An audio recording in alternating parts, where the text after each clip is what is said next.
इनसे मिलिए।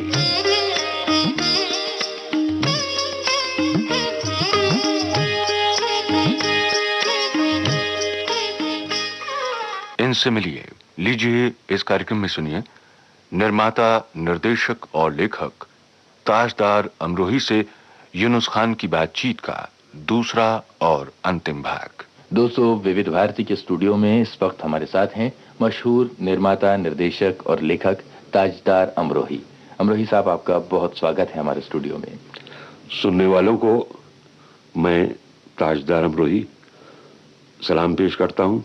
ताजदार साहब, ये बताइए कि एक निर्देशक होने के नाते जब कोई भी कहानी उठाई जाती है कि बस अब इसे सेल्यूलाइट पर उतारा जाना है, तो आपकी नज़र में किन किन बातों को ख्याल में रखना चाहिए, उसके बाद शुरू करना चाहिए? देखिए, सबसे पहले तो अपने ऊपर कॉन्फिडेंस होना चाहिए जी, कि मैं जो ये चीज़ बना रहा हूँ वो लोग कबूल करेंगे। जी, सबसे पहले तो ये तो कोई बैरोमीटर आज तक फिल्म इंडस्ट्री में किया कि दुनिया में कहीं नहीं बना है जिससे कि ये बात इंसान समझ ले कि ये चीज़ जो है, ये नुस्खा जो है, इसको पेश करने से फिल्म कामयाब हो जाएगी। जी। तो कहानी इंसान लिखता है, अपने तौर पर ये समझता है कि वो एक बहुत अच्छी फिल्म बना रहा है। राज कपूर साहब ने एक फिल्म बनाई थी, मेरा नाम जोकर। वो हमेशा कहते थे कि वो उनकी ज़िंदगी की सबसे बेहतरीन फिल्म थी। जी, ये उनका नज़रिया था, मगर फिल्म नहीं चली। कमाल साहब ने भी एक फिल्म बनाई, रज़िया सुल्तान। बेशक उन्होंने ये कभी नहीं कहा कि ये उनकी ज़िंदगी की बेहतरीन फिल्म है, या उन्होंने ये आखिरी मार्का दे दिया है इंडस्ट्री को, मगर वो फिल्म नहीं चली। उन्होंने दायरा को अपनी फिल्मी ज़िंदगी का सबसे बेहतरीन शाहकार समझा, मगर फिल्म नहीं चली। जी। पाकीज़ा को वो एक रंगीन, एक खूबसूरत चीज़ समझते थे। उन्होंने कभी नहीं कहा कि वो एक लाजवाब फिल्म थी। जी, मगर फिल्म बीन ने उसको कबूल किया। जी हाँ। और फिल्म बेइंतहा कामयाब हुई। जब महल बनी थी तो उस वक्त लोगों ने कहा, अरे ये तो भूतिया फिल्म है, अरे ये तो न जाने किस किस्म की फिल्म है, एक इंसान चल रहा है, गाना आ रहा है, ख़त्म ही नहीं होता है गाने वाला, अरे वो कब आएगा, कब ख़त्म होगा गाना, वगैरह वगैरह। मगर जब फिल्म लगी तो उसने तो दीवारों में शक पैदा कर दिए, दरारें पैदा कर दी। जी। इतनी फिल्म कामयाब हुई। तो ये बहुत मुश्किल है किसी भी फिल्मकार के लिए ये बताना कि किन किन बातों का ख्याल करना चाहिए। आजकल जो फिल्म बनाने वाले लोग हैं वो नुस्खा बनाते हैं कि उसमें मारधाड़ होनी चाहिए, उसमें 6-7 रंगीन गाने होने चाहिए, उसके पीछे कुछ क्राउड होना चाहिए जो कि हाथ पांव फेंके और वो नाच किसी भी किस्म का हो, हाथ पांव उछलने चाहिए हो जी, और रिदम पर हिलने चाहिए, और हर शॉट में लिबास बदलना चाहिए, रंग अलग आना चाहिए, और विलन के साथ में कुछ मारधाड़ होनी चाहिए। ये सारी बातों का नुस्खा वो पैदा करके और आखिर में एक थोड़ी सी एक अच्छी सी बात नसीहत करके वो फिल्म को ख़त्म कर देता है। अब कौन सी फिल्म चल जाती है, कौन सी नहीं चलती है, वो तो सिवाय ऊपर वाले के आज तक कोई बता ही नहीं पाया है। तो ये सवाल मुझसे करना, मैं तो एक बहुत मामूली इंसान हूँ, बड़ा मुश्किल है मेरे लिए कहना। अच्छा ताजदार साहब, आपने जैसा कि बताया अपनी पहली फिल्म बनाई थी एक नंबर का चोर। जी। तो तब से लेकर आज तक आपका कोई दूसरा काम सामने नहीं आया, इसकी क्या वजह? बहुत कोशिश की मैंने। पहली बात तो ये, मैं कुछ कर्जों में डूब गया था। जी। तो मेरी शराफत यही मुझे पुकार के कर रही थी कि अपने पहले कर्जों को दूर करो। जी। जिससे कुछ लिया है उसको पहले वापस करो और फिर नई बात सोचो। तो पहले तो मैं अपने कर्जे दूर करता रहा। धीरे धीरे वो कर्जे दूर करने के बाद में जब मैंने ये सोचा कि अब मैं फिल्म शुरू करूं, तो दुश्वारियां थोड़ी बहुत पेश में आई। देखिए, नथिंग सक्सीड्स लाइक सक्सेस। मेरे पीछे इस फिल्म के साथ में एक नाकामी लिखी हुई थी। रिव्यूज भी उसके अच्छे आए, कामयाब भी हुई, मगर नहीं चली। मेरे साथ में परेशानी क्या हुई कि मेरा रिकॉर्ड जो है अभी पिछला, वो वजह कुछ भी हो, नाकाम है। तो मुझे असर नौ अपने आप को स्क्रैच से शुरू करना है। अब दौर जो है वो बड़ी स्टार कास्ट को लेकर के फिल्म बनाने का है। मुझे तो घर में बैठकर फिल्म देखनी नहीं है, लोगों को दिखानी है। तो लोग ज्यादा करके بڑی بڑی اسٹارز کو اپنے ساتھ، یعنی جو پہلا انیشیل ڈرا ہوتا ہے وہ جو اسٹار کاسٹ پل کرتی ہے. دیکھیے وہ زمانہ گیا فرینکلی اسپیکنگ جب لوگ بینر دیکھ کر کے پکچر دیکھنے جایا کرتے تھے. یہ فلمستان کی کمپنی کا بینر ہے، یا یہ منروا مووی ٹون ہے، یا یہ بامبے ٹاکیز ہے، یا رنجیت ہے. آج لوگ پہلے کیا دیکھتے ہیں؟ بھائی اس فلم میں کام کون کر رہا ہے؟ شاہ رخ خان ہے، چلو جی. کاجل ہے، چلو جی. تو وہ اسٹار کاسٹ پہلے پل کرتی ہے. میں جب اسٹار کاسٹ سے آج کہنا چاہوں گا تو تھوڑی بہت تو پریشانی آئے گی مجھے. تو وہ مجھے ایک بات روکتی ہے، میری انا مجھے روکتی ہے کہ میں کیسے جاؤں، کیسے جا کے لوگوں سے کہوں کہ آپ کو میں فلم میں لینا چاہتا ہوں، مجھے فلم میں کچھ. بہرحال کوشش تو کروں گا ہی کروں گا. میں نے چاہا بھی کہ ٹی وی شروع کروں، مگر ٹی وی کے لیے بھی، فلم کے لیے بھی بناتے ہوئے ایک خدشہ کھڑا ہو گیا کہ اس میں بھی جو پیسہ فراہم ہوتا ہے وہ بھی بیچ میں کہیں نہ کہیں رک جاتا ہے. اور آج کل اسپانسرز جو ہیں وہ تھوڑا پریشان ہیں، لہٰذا وہ پریشان کر رہے ہیں لوگوں کو. خود پریشان ہے اس لیے وہ لوگوں کو پریشان کر رہے ہیں. پیسہ وقت پہ دیا نہیں جا سکتا تو مجھے پھر قرض اٹھانا پڑے گا. تو ابھی قرض سے نکلا ہوں، نئے قرضے میں ڈوب جاؤں گا. تو تھوڑی بہت ذرا مجھے رکاوٹ ہے، لیکن انشاءاللہ میں اپنے ان حالات سے نکل جاؤں گا. اور بہت جلد، آپ 2 یا 3 مہینے میں ہو سکتا ہے کہ نئی بات آپ سنیں. اس دوران کسی نئی چیز پر آپ کام کر رہے ہیں؟ بے شک کر رہا ہوں. تاجدار صاحب یہ بتائیے کہ کمال صاحب کی بہت ساری یادیں ہیں آپ کے دل میں، تو پوری زندگی میں، آپ کی اپنی زندگی میں، آپ نے کمال صاحب سے سب سے امپورٹنٹ بات کون سی سیکھی؟ حقیقت ہے تو بس اتنی، فریب خواب ہستی کی کہ آنکھیں بند ہوں اور آدمی افسانہ ہو جائے. کیا بات. وہ صرف افسانہ نہیں تھے، وہ ایک تاریخ ساز ہستی تھے. جی. ان کو بہت کم لفظوں میں ان کے بارے میں کہنا بڑا مشکل ہے.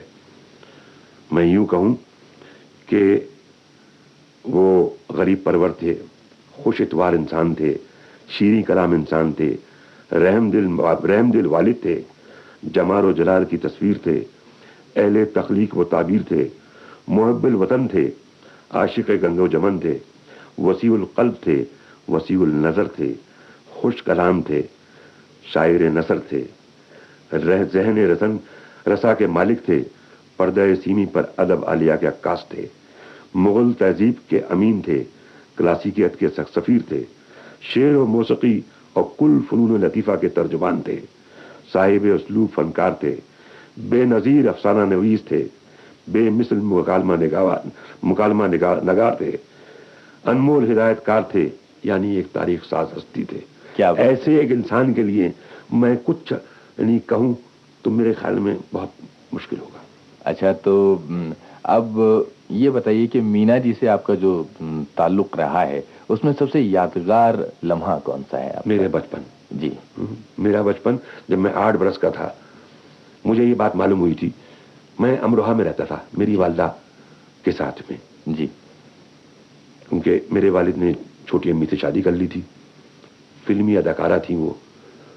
تو میری ماں ایک سیدہ تھیں، پردہ نشین عورت تھیں.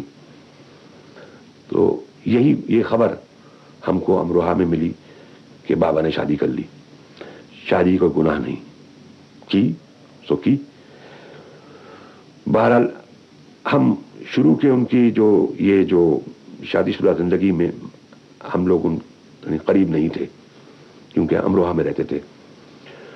تو جب میں 8 برس کا، پیدا تو میں بامبے میں ہوا تھا، مگر جب 3 سال کا، 3.5 سال کا تھا تو امروہہ بھیج دیا گیا تھا اپنی والدہ کے پاس. تو میری والدہ نے سنا کہ میرے والد صاحب کی طبیعت ٹھیک نہیں ہے. میں اس وقت 8 برس کا تھا. تو یہ بات مجھے معلوم ہو چکی تھی کہ ہم بابا نے شادی کر لی ہے کسی فلمی اداکارہ سے. شکل نہیں دیکھی تھی. تو جب میں بامبے اپنے تائے کے ساتھ میں، اپنے والد کے بڑے بھائی کے ساتھ میں بابا کو دیکھنے کے لیے آیا کہ وہ بیمار ہیں، میری والدہ نے مجھے بھیجا، بہت سکھا کے بھیجا کہ دیکھو بیٹا، وہاں تمہاری ایک چھوٹی ماں ہے، اس کا ادب کرنا، اس کی شان میں کوئی گستاخی نہ ہو جائے. سمجھ گئے بیٹا؟ بابا کو تمہارے دل کو کوئی ٹھیس نہیں پہنچنی چاہیے. بہرحال میں بمبئی پہنچ گیا. مجھے چونکہ اس بات کا बचपन में लोग कहानियां सुनते हैं, सौतेली माँ बड़ी जालिम होती है, ऐसा है वैसा है ये, और मारती है और 10 पन्ना लेकर के आग से जला देती है। तो वो एक डर तो अंदर से था कि न जाने कैसी होगी। तो और जब शुरू में उन्होंने मुझे ऐसा मेरे हाथ में रवैया अख्तियार किया बहुत मोहब्बत और प्यार का, तो मुझे यही भी लगा कि साहब कि ये फिल्म में अदाकारा है, ये एक्टिंग हो रही है। लेकिन रफ्ता रफ्ता रफ्ता रफ्ता जब वो मेरे करीब आती चली गई और मेरा वो वक्त पूरा होने लग गया जब मुझे वापस अमरोहा जाना था, और बाबा नहीं चाहते थे, बाबा चाहते थे कि अब वक्त हो गया, मैं चला जाऊं और उनकी इस जिंदगी में मैं उस उनके दिल में तो नहीं होगा बात, बेशक वो बाप थे, मगर वो अब बस वक्त मेरा पूरा हो गया था, मुझे वापस अमरोहा जाना था। तो जब मैं तैयार होने लग गया अमरोहा जाने के लिए, तो बाबा ने कहा कि जाओ छोटी अम्मी को सलाम करो अपने, अब तुम जा रहे हो अपने अमरोहा वापस वतन अपनी अम्मा के पास में। तो मैंने कहा जी। तो मैं बड़े डरे डरे सहमे सहमे कदम उठाता हुआ अपनी छोटी अम्मी के पास में पहुंचा।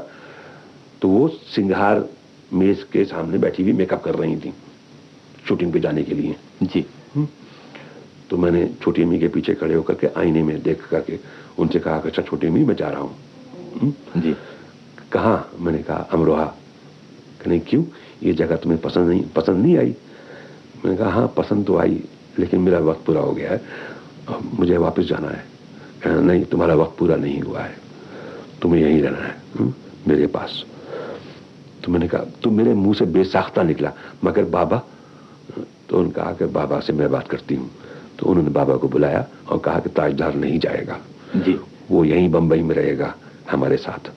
जाहिर है वो एक ऐसा जज्बाती मोड़ था कि मैं बिल्कुल भूल गया उस वक्त कि ये मेरी माँ नहीं है। मुझे मेरी माँ की तस्वीर उस औरत में लगी।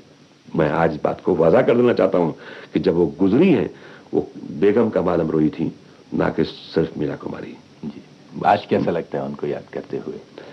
आज ऐसा लगता है कि देखिए मेरे वालिद, मेरी माँ, मेरी वालदा, जिन्होंने मुझे जन्म दिया, और छोटी अम्मी, तीनों के तीनों एक ही जगह पर दफन है, एक ही कब्रिस्तान में, रहमताबाद में। और मेरा जाना वहां पर होता है। आप यकीन मानिए या ना मानिए, मैं तीनों की कब्र पर फातिहा पढ़ता हूँ। ताजदार साहब, एक आखिरी सवाल ये कि कमाल साहब ने दूसरों के लिए फिल्में लिखी हैं जी, लेकिन आपने दूसरों के लिए फिल्में लिखना शुरू किया। बहुत जी चाहता है, मगर क्या है, एक वक्त दरकार है।